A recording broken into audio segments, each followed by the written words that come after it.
सियाराम सत्संगी भाइयों और बहनों, नित्य ज्योतिष और वास्तुशास्त्र की नई जानकारी देने के प्रयास में आज हम समझने का प्रयास करते हैं।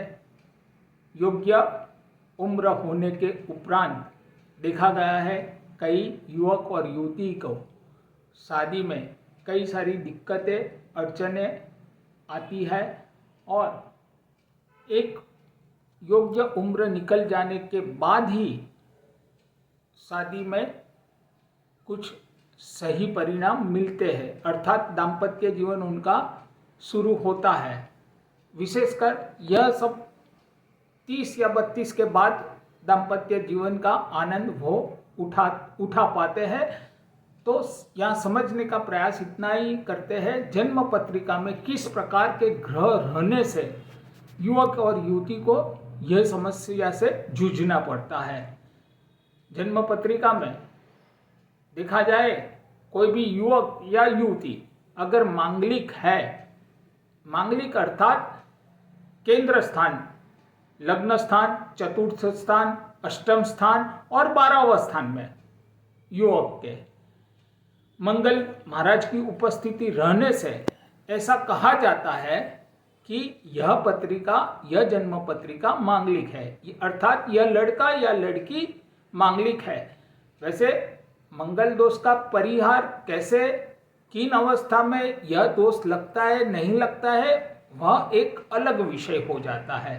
पर सामान्यतः देखा गया है मांगलिक जन्मपत्री रहने से, युवक या युवती मांगलिक रहने से शादी में कई समस्या आ सकती है। इसके सिवाय हम बात करें शादी ब्याह के मामले की, तो जन्म पत्रिका में सप्तम स्थान अगर दूषित रहता है, दूषित होने के कई प्रकार से दूषित हो सकता है। जैसे सप्तम स्थान का स्वामी दुस्थान में चला गया, दुस्थान अर्थात जन्म पत्रिका के 6ठे, 8वें और 12वें भाव में चले गए उपस्थित रहते हैं, तो यह एक शादी ब्याह के लिए इच्छनीय स्थान इनका नहीं कहा गया है। साथ ही साथ सप्तम स्थान का स्वामी अगर नीचस्थ है, शत्रु क्षेत्री राशि के है, या फिर कोई अन्य पाप ग्रहों की दृष्टि में संबंध बना करके बैठे हैं जन्म पत्रिका में, तो विश्वास कीजिए ऐसे युवक या युवती की शादी में कई सारी अड़चने आती है। साथ ही साथ जन्म पत्रिका में बुध, शुक्र और शनि महाराज कोई भी स्थान में नीचस्थ होकर के बैठ जाते हैं, तो भी उस लड़के या लड़की की शादी के प्रश्न में काफ़ी दिक्कतों का सामना करना पड़ता है। वहीं बात करें शनि महाराज और गुरु महाराज, अगर जन्म पत्रिका में कोई भी राशि में है पर सप्तम स्थान में विराजमान होने से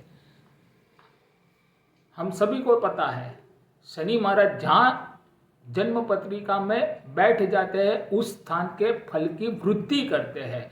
और शनि महाराज का मूलभूत स्वभाव है, जो कार्य 2 मिनट में होना चाहिए उसको 20 दिन में कैसे खत्म करना है वो शनि महाराज को आता है। तो अगर युवक या युवती के सप्तम स्थान में शनि महाराज बैठ जाते हैं, तो निसंदेह उस युवक या युवती की शादी होने में एक अच्छा खासा समय पसार हो जाता है। ठीक उसी प्रकार गुरु महाराज के विषय में भी ऐसा कहा गया है। गुरु महाराज जिस स्थान में बैठते हैं उस स्थान को हानि पहुंचाते हैं। उसके वहाँ गुरु महाराज जिस स्थान पे अगर दृष्टि डालते हैं, उन्हें सप्तम स्थान के सिवाय और 2 विशेष दृष्टि है जहाँ बैठते हैं उस स्थान से पंचम और नवम भाव को भी देखते हैं। तो उनकी दृष्टि अमृत समान है।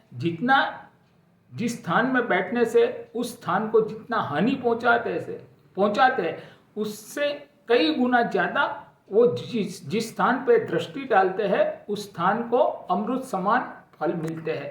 पर कहने का तात्पर्य यहाँ सिर्फ इतना ही है कि गुरु महाराज और शनि महाराज अगर सप्तम स्थान में संबंध बना लेते हैं तो भी विश्वास रखे उस युवक या युवती की शादी में कई सारी दिक्कतें आती है।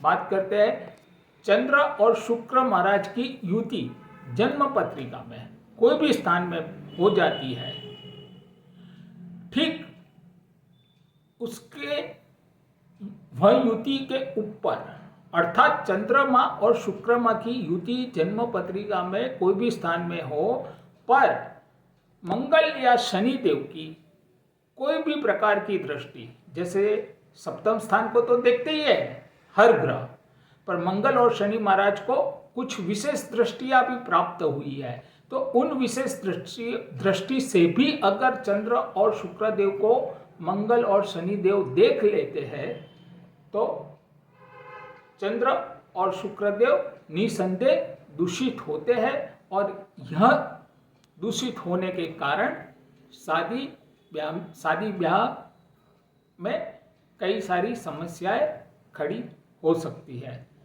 ठीक उसी प्रकार सप्तम भाव का स्वामी अगर 6, 8, 12वें भाव में चला जाता है और साथ ही साथ लग्नेश निर्बल हो जाता है तो भी उस युवक या युवती की शादी में कई सारी परेशानी आ सकती है। यह तो कुछ बेहद ही संक्षिप्त में बताने का प्रयास किया है। अगले वीडियो में इनके उपाय के विषय में बताने का प्रयास करूंगा। धन्यवाद। जय श्री राम।